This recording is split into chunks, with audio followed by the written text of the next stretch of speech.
Hello there. This is your mother speaking. I'm recording short lessons because reasons, well, it's not really a lesson. I'm just basically like giving you audio cliffs notes to this book that I want you to have the info for. So anyway, the book is Level Up Your Life by Steve Kamb. He's the founder of nerdfitness.com. And in the introduction, Steve tells the story of him sitting in a Monte Carlo casino with a big bet on the line. It's like a blackjack hand that he had split a couple of times and he had a lot of money riding on it, and winning that hand. And quote, he says, "I calmly collected my chips while internally dancing a jig and freaking out. It turns out he had rented a tuxedo from a costume shop in the next town over. Monte Carlo, by the way, is this big, famous, fancy-ass gambling capital of the world. And he lived like James Bond for one weekend, so he could, quote, proudly cross off a massive item off my gamified bucket list, which he calls Steve's epic quest of awesome." You can see how something like that would be completely nerdy enough to appeal to me.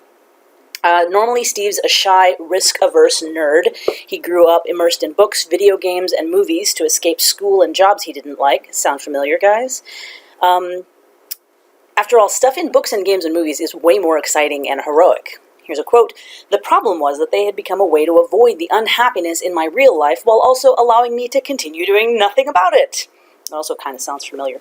"Then one day he turned his life into a giant video game, and now he's done a bunch of exciting and cool stuff." And I've got a little asterisk here because I believe I want to read you guys some of the exciting and cool stuff, but that'll be for after. That's kind of an optional, tag end.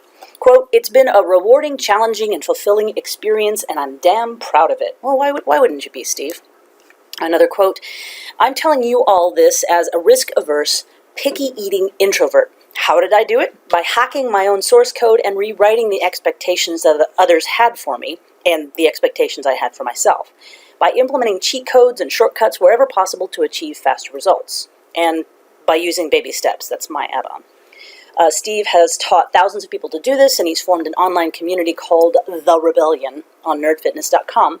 It's really pretty cool because it's like this little community society thing. I have not gotten deeply into it, but it's, for me at least, it's nice to know it's there, and for a lot of people it's really helpful. Steve gives really super cool examples from people in The Rebellion, including a retired firefighter. Wow, that's hard to say. A retired firefighter who built an application company. And Steve talks about how impossible it sounds, but how, going through the motions and, quote, counting down to some mythical whenever things slow down date in the future that doesn't actually exist, that's not going to help. Quote, "I'm going to show you exactly how to live a life you can be proud of, how to have adventures that will inspire your friends, and how to finally start doing all the things you said you would eventually. It starts here and now." Okay, so that's what I wanted you guys to know about the introduction. There's just a short list here, like 30 seconds worth of stuff that Steve has done. He's traveled to 20-plus countries. He's hiked the Great Wall of China. He's tracked wild animals in South Africa. He's explored ruins in Cambodia. He got into great shape. A lot of the Nerd Fitness, obviously, website is about, getting into shape, but that's like... But in a way that nerds... Yeah, in a way that nerds can absolutely have fun with and tinker around with and tailor to themselves. And not have to deal with actually athletic people. No, and not have to deal with athletic people. Yeah, that's a big part of it, is taking away a bunch of the intimidation and freak out. He's flown a stunt biplane doing barrel rolls and corkscrews, and I'm putting that shit on my list. He has scuba dived with sharks on the Great Barrier Reef. Ding! He wrote a book. Obviously, we're reading it now. He has learned to play the violin, and he volunteers regularly at a children's hospital. And this is a shy, risk-averse nerd doing all this. Doing what? Helping out. He doesn't go into great detail, but I'm sure if we look on his website, he's probably written about it. Okay. So that's...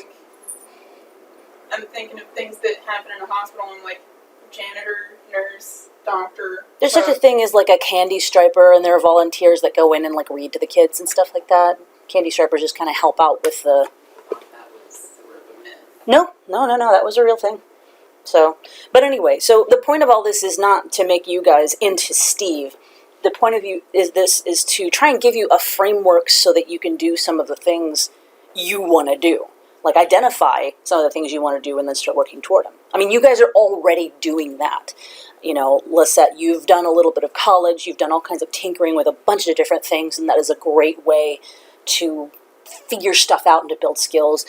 Eric is doing a whole bunch of D&D stuff, which is immensely creative. Ben has done this research on 3D printing and a bunch of other things, and he's done audiovisual stuff, and it's like each one of you is already pursuing. I'm not doing this to be all like, you guys suck, but this has been a helpful framework for me, and maybe one or all three of you can pick and choose and find things in here to help you out. So that was the introduction, and I'm going to stop there.